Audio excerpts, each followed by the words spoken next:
Hey guys, welcome to the Ludus Games that is. I'm Jim and I'm here to do a deck tech, Commander deck tech. And a friend of mine wanted me to do this deck. He says, hey man, you haven't posted a video in a while and go ahead and put one on there, but I want one on MTGO, so I gotta do this one. This one goes out to Arron. So Arron, what did we brew up here? We brewed up Jaya Ballard, Task Mage. She's mono red. Okay. You know, right there, that's, a lot of people don't say mono-colored EDH decks are always, on a low power scale, but I happen to think that they're not, especially if you can build them right. Anyways, Jaya here. For 2 red and 1 colorless, gives you a legendary creature. She is a human spell shaper. Okay, she's a 2/2 body. Nothing crazy there. Okay, so her attack's not, much, and neither is her defense. But she has some abilities. 3 of them, as a matter of fact. First one, for 1 red, you tap Jaya. She says discard a card. Go ahead there and just, pitch a card in the bin. Destroy target blue permanent.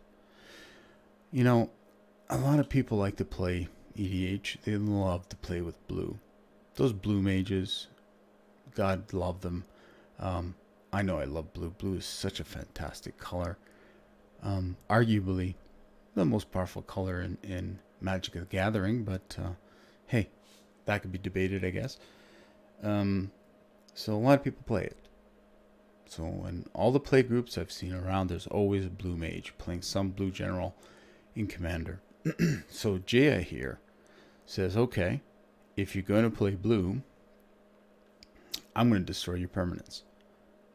Okay, if they're blue and I don't like them, they're gone for 1 discard. That's pretty darn good. Let me see here. The second ability, for 1 red and 1 colorless, tap Jaya. You discard a card again. And then Jaya, she deals 3 damage to any target. Just 3 damage. Boom. Discard a card, 3 damage, lightning bolt. That ain't bad. A creature that's dealt damage this way can't be regenerated this turn. Okay, bonus.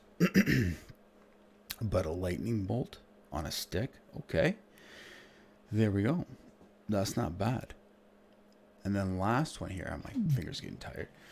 But the last one here, so 2 red, 5 colorless, tap Jaya, discard a card. She deals 6 damage to each creature and each player. So when she gets mad, oh boy, look out. She's dealing 6 damage. I just had some water, so excuse me. A bit parched. She deals 6 damage just to say, hey, hello, people.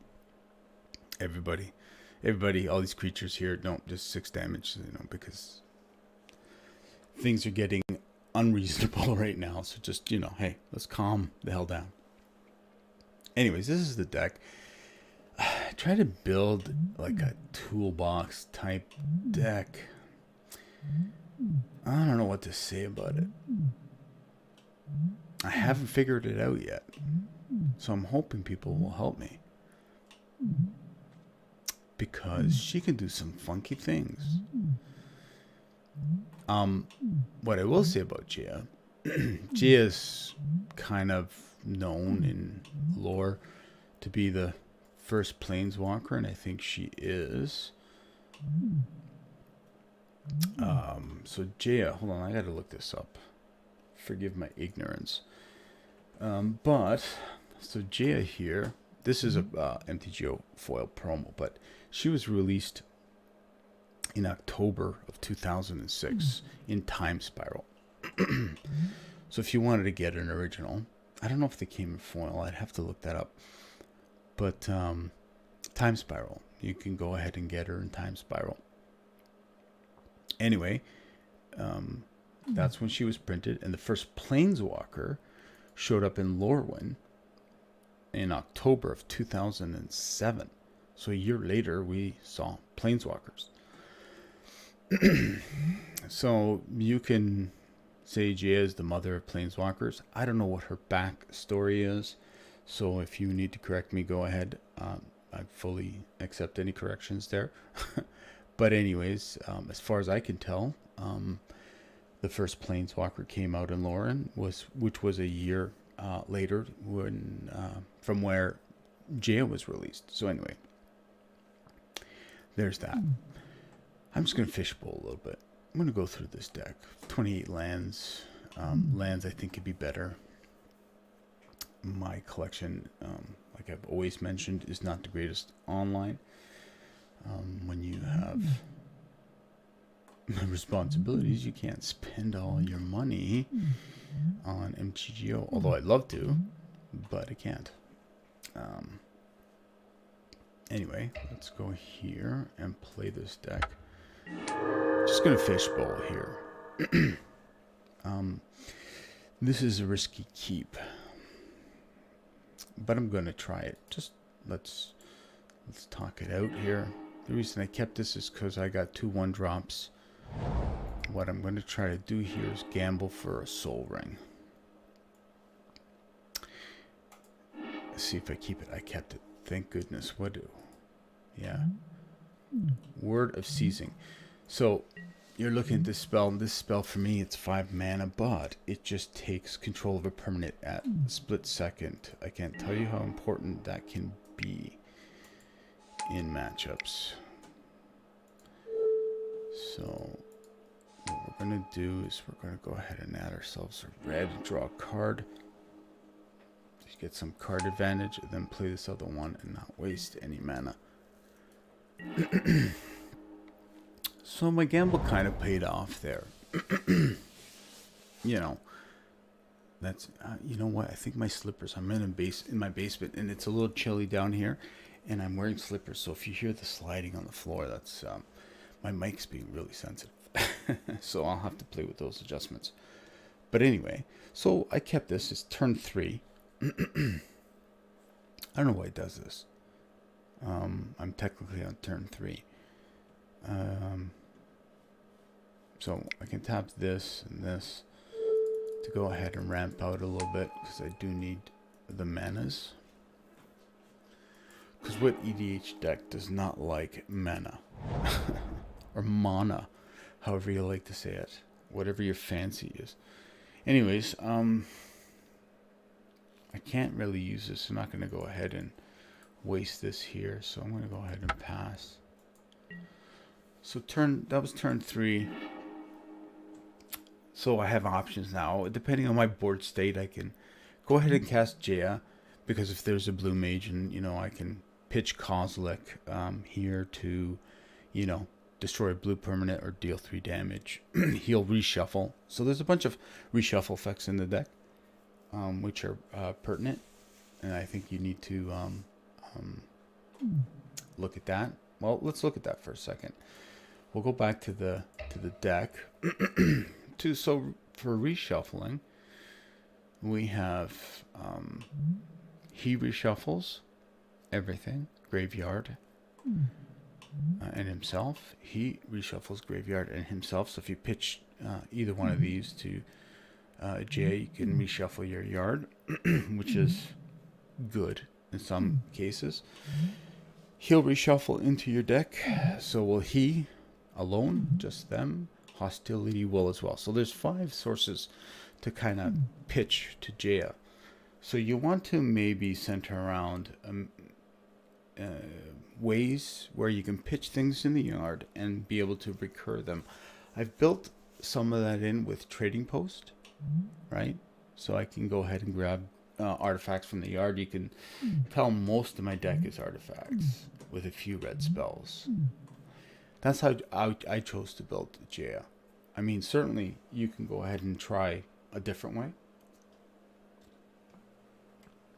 I have a few creatures that can finish the game. I mean, you know, a golem here at 6/7 can finish the game, but I like to sack artifacts to him to do damage to any target, right?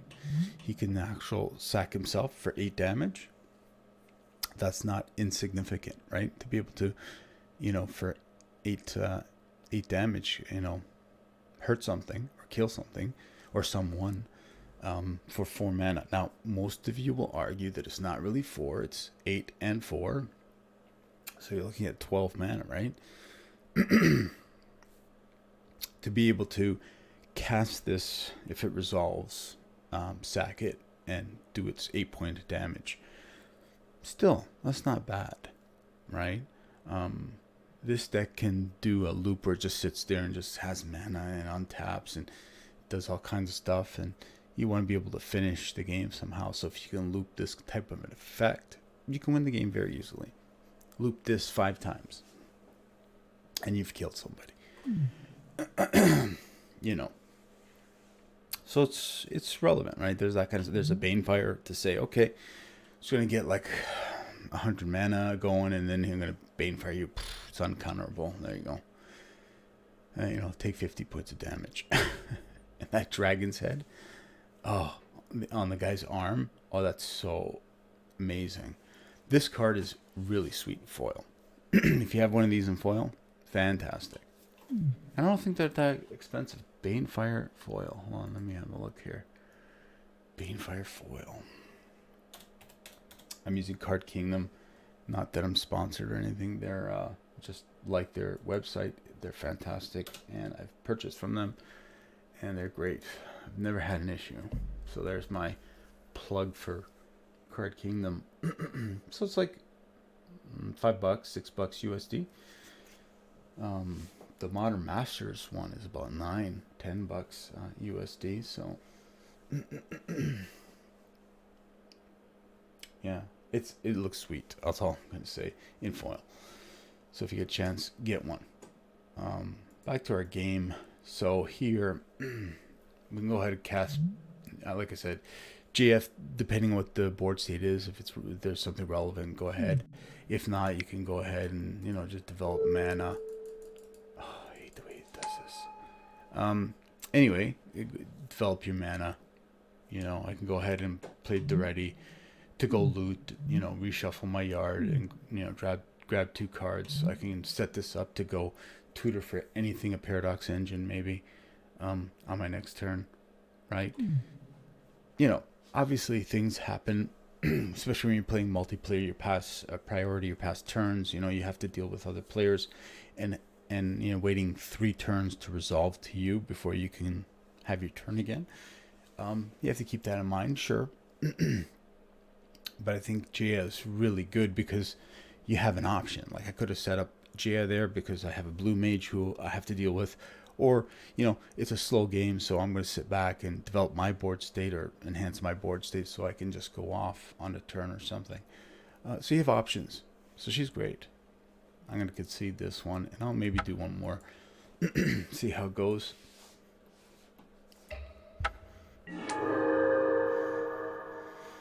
And again, if people want to, I'd love to go through this and test it and make suggestions, and then have people out there, if you're watching, we'll get online, we'll play each other and see how this deck plays. White Mulligan there. That was complete nonsense why I did that, but whatever. Oh, if I can get to 5. Why did I do that? That's horrible. This is too good to keep up because this and this is a draw engine. Oh, we'll keep that on top. That's actually perfect draw. Alright, we'll take a look at the top. Oh, it's all lands. We shuffle outlet. We'll put that first and just draw into some lands here. Okay, so not completely screwed. I'm going to go ahead, pretend there's something on the board here. Pithing Needle, this Abandoned Hope, whatever. So I just played Pithing Needle.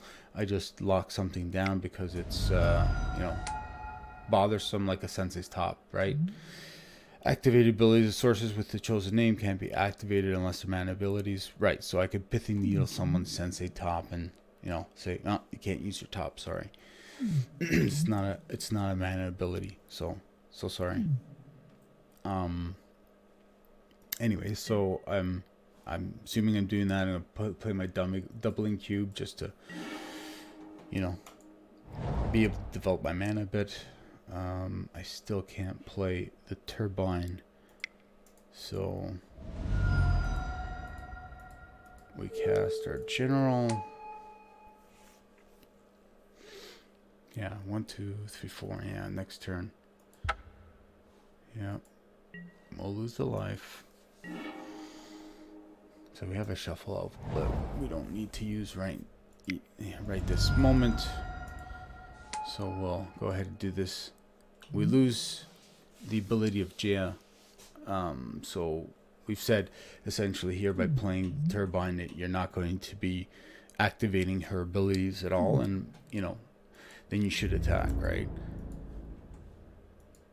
Because unless there's something, obviously, if there's another creature to leave her behind so she can block, yes, you would do that. But, you know, you're signaling that you're not going to do anything else. You have no mana. You go, just attack, right? The only other play you have is really making a mirror. So at this point, I have a shuffle effect to shuffle my yard to gain some life. This I leave as a shuffle effect, so when I need it, so I have scroll rack in the deck. So this way, if I'm drawing cards and filtering through scroll rack, I want to be able to, you know, put a lot of cards that I don't need at the moment on top of my deck and be able to shuffle them in to really rejuvenate a scroll rack, right? So I leave that open for those reasons, unless I really need the mana to cast something else, obviously.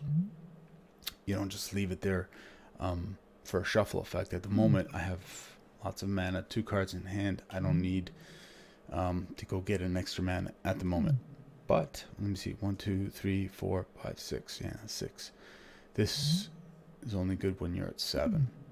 Anyway, we're going to go ahead and cast Skull Clamp, and we're going to clamp, draw 2 cards.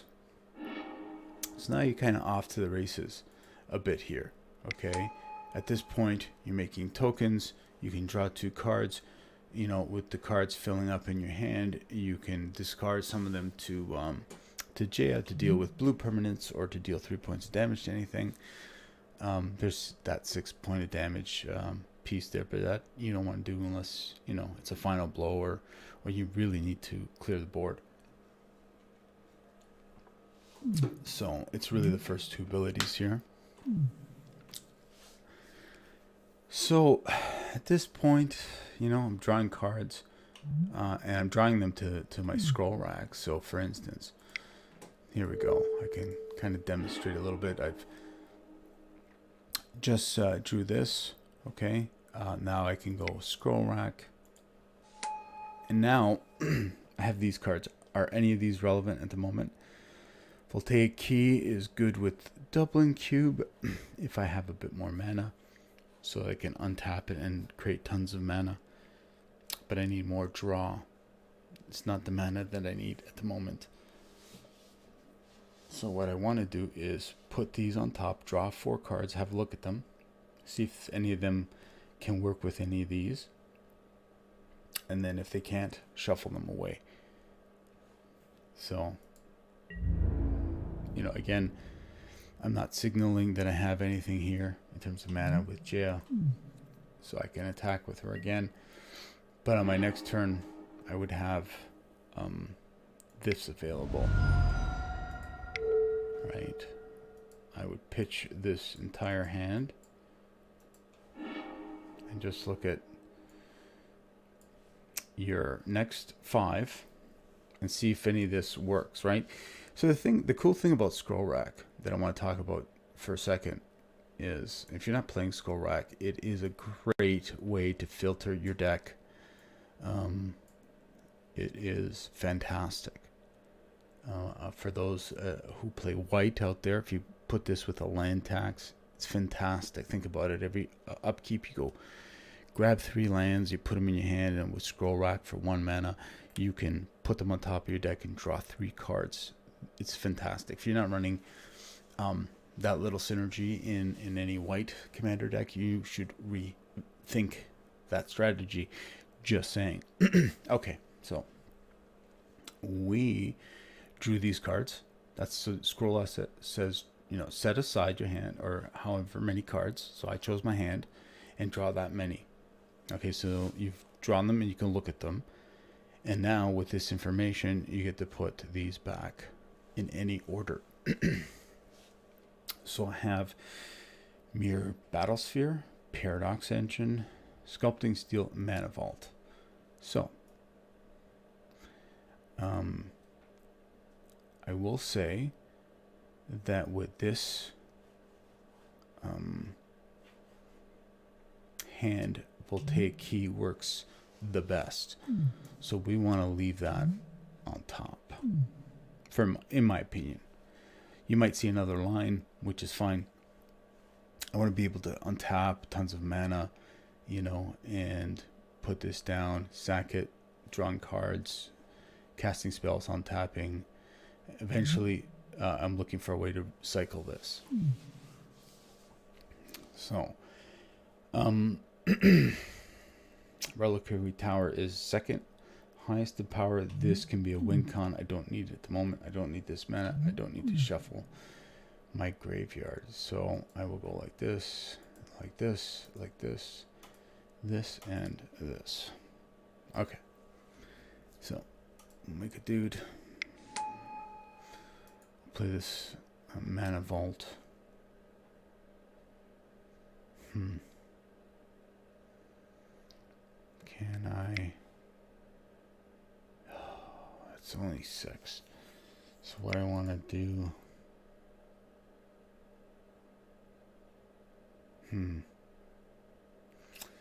Oh Lord, I need a cheap spell. So what I have to do is with one of those mana, go ahead and draw 2 cards. Hopefully I draw something cheap. Oh yeah, I put Voltaic Key.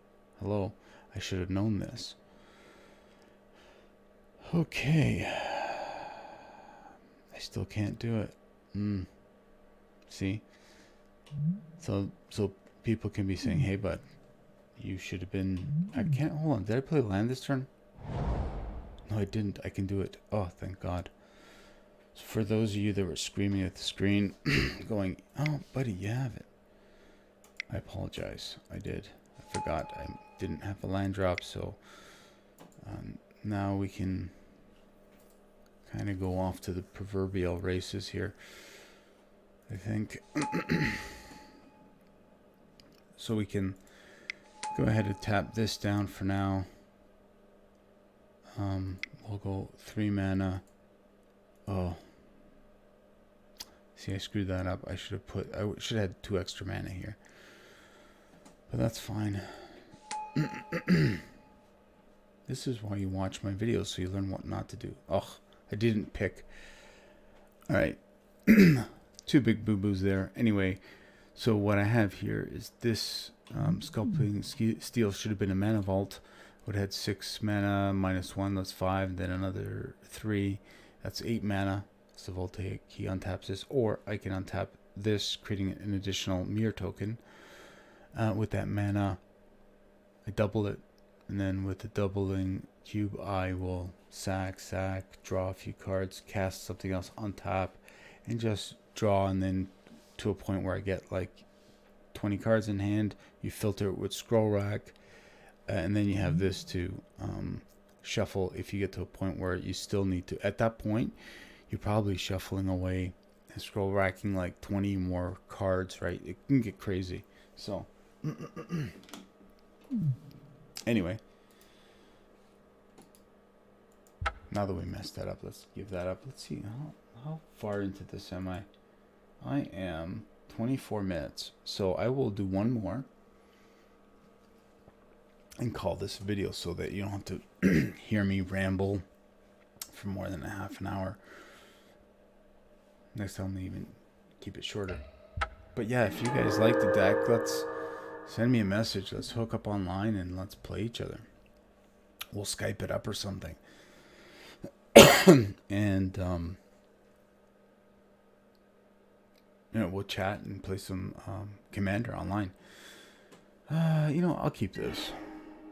I know you're thinking, well, what are you keeping that for? But why don't we go ahead and sacrifice this to go get a mountain? On my next turn, I have access to 3 mana. I can get to that Gilded Lotus, I think, pretty quickly. So, I also have this to deal with any artifacts that are problematic on the board right now, but I wouldn't. I'd try to wait for the overload. Let people develop some more, so you can bait them with more artifacts on the board, and you can just blow everything up. Ooh, 1 mana would have been sweet, or is sweet on my next turn.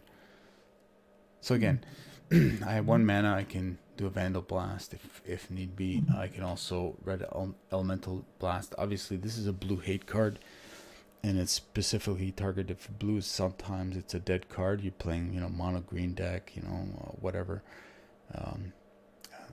red black deck or whatever. Anyways, so there's no blue on the field. You can still use this to pitch to your commander, right? So it serves 2 purposes. Either it's going to protect me against a blue mage when I need it, or I will chuck it to Jaya, right? In other decks, I feel like when I'm playing this card and I pull it and there's no blue players, or you're stuck with it in your hand and you're like, what am I going to do? But again, it's in here because you face a blue mage all the time. Anyway, let's see if I get lucky and not keep this video. No, I can't. That was turn 3. It would have been nice. And then turn 4 would have been able to play Gilded Lotus.